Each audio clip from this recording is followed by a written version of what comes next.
Hello guys.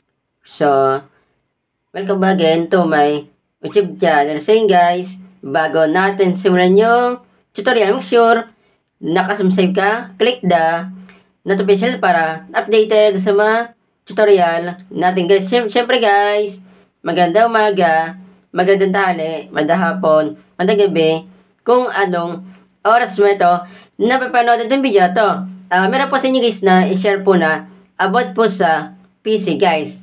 Kung monitor mo guys, namamatay na po siya, bumubukas po siya, tsaka po namamatay. Katulad po na sa akin guys. Paano ba siya ayusin guys?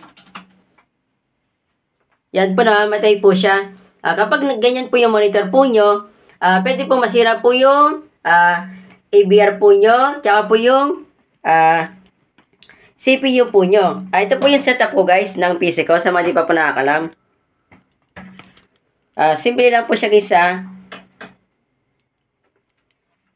hindi nyo na po kailangan po na pumunta po sa paggawaan po guys ng cellphone technician, computer technician po, kasi sila po guys yung may kakayahan po guys na makaayos po yan guys ng ganyang problema guys. Hindi ko na po sa inyo guys na sinasabi po na huwag po tayo magpagawa po sa mga cellphone technician tsaka po sa computer technician guys. Kaya ako tinuturo ito guys itong video tutorial guys para lang po ito sa mga wala pong pampagawa guys, tsaka po sa mga nagtitipid po guys. Kasi ganito issue guys napakadali lang po na ayusin guys. Kasi yung iba pong paggawaan po dyan ay mahal po guys na maningil guys, kahit na napakadali lang po siya guys na ayusin guys. Napakaswerte po nyo guys kung meron po kayong paggawaan po dyan guys ng cellphone technician tsaka po sa computer technician. Kapag nakita po yung ganyang issue, baka ilibre po kayo guys. Ganito po yung pag-check po yan guys. Kapag na ganyan po yung monitor po nyo, ang posibilidad po guys na maging sira po yan power supply po guys ng CPU po natin guys. Pero dito guys sa issue na ito guys ang nakikita po guys na solution po itong adapter guys. Nakita po nyo wala po siyang ilaw guys. Ang gagawin po natin dyan ay papalitan po natin siya ng adapter. Tanggalin muna natin yung yung saksahan guys para hindi siya masira. Tanggalin natin kasi mapupundi po guys yung nito guys, yung ilaw, baka kasi masira pa po. Tanggalin na po natin ito.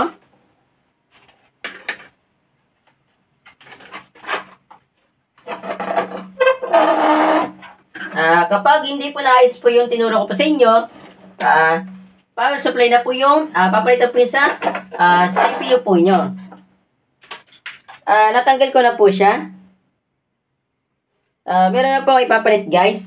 Kung marami po kayong wifi po sa inyo, yun po guys yung ipapalit po yun na adapter guys. Ayun o. Pakita ko po sa inyo guys yung specs po nito ng adapter nito, tsaka po yung ipapalit ko po guys na adapter guys, para po hindi po ay magkamali po ng yung bibilin po nyo, or kung meron na po kayo guys na adapter po sa inyo guys pakita ko na po sa inyo guys yung specs. Tara, let's go! Okay, dito po tayo guys sa monitor. Saksak na po natin. Kaya shoutout po sa mga nagsisimula po dyan cellphone technician po, tsaka po sa computer technician po Kung di po nyo alam guys yung issue na ito, alam nyo na guys.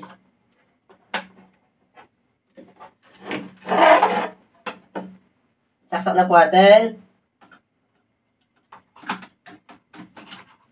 Yan guys, kahit na wala pong ilaw po yung adapter po nyo guys, gaya nyo lang po itong tutorial na ito guys. Sa akin guys, nalaman ko lang po siya agad-agad kasi nga po meron pong ilaw po yung adapter ko guys. Nakita po yun, hindi po siya namamatay po Papayta ko po sa inyo guys na okay na po siya. Ayun guys, kita po nyo nag-okay na po siya, hindi na po siya namamatay tsaka nabubukas po. Kanina po ang nangyari po, namamatay po siya tsaka po nagbubukas.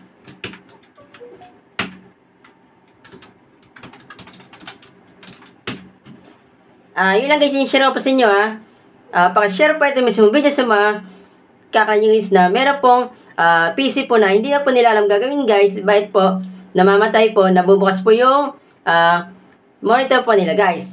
Pati na rin po sa mga kakilala po nyo na cellphone technician po dyan, pati na rin po sa computer technician po guys.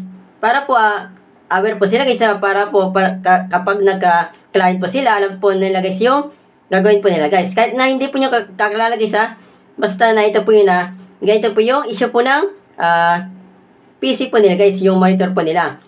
Pati na rin po sa mga cellphone technician po dyan, pati na rin po sa computer technician po guys. Para po yung ganitong issue po kapag nagka-client po sila, alam na po nila guys.